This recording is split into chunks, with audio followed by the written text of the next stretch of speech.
সকাল সকাল ছেলে ঘুম থেকে উঠে এই দেখো কি সব আঁকিঝুঁকি শুরু করে দিয়েছে। আর এদিকে দেখো সবজিওয়ালা দাদুকে, আমি যেগুলো সবজি খাই না বেছে বেছে দাদু সেগুলোই ভ্যানে করে নিয়ে আসে।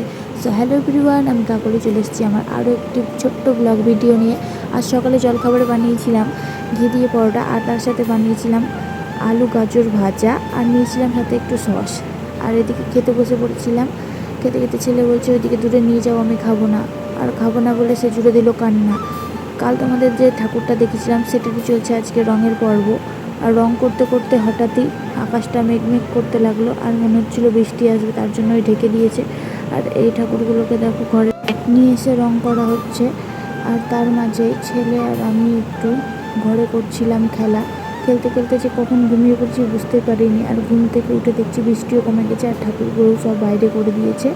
বাইরে বেরিয়ে দেখছি ঠাকুরের শাড়ি পরানোও হয়ে গেছে, আর তার সাথে তখন লাগাচ্ছিল সাজ।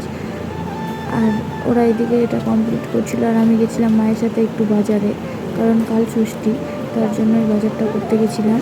নাহলে সকাল সকাল আর বাজার করতে গেলে সময় পাবো না। আর ওখান থেকে এসে দেখছি দেখো ঠাকুরের চোখ দান মোটামুটি সাজানো সবই কমপ্লিট হয়ে গেছে। আর অল্প চুল লাগাতে না লাগাতেই দেখো মায়ের মুখটা কি মিষ্টি লাগছে না।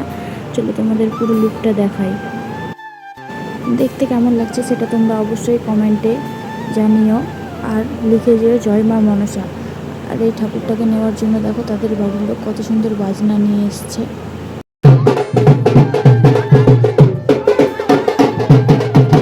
আর এইদিকে মাও রওনা দিল তার স্থানের উদ্দেশ্যে। আর আমার আজকের ভিডিওটা এতটুকুই। ভালো লাগলে লাইক কমেন্ট শেয়ার করে দিও। দেখা হবে পরের কোনো একটি ভিডিওতে। Bye, tata.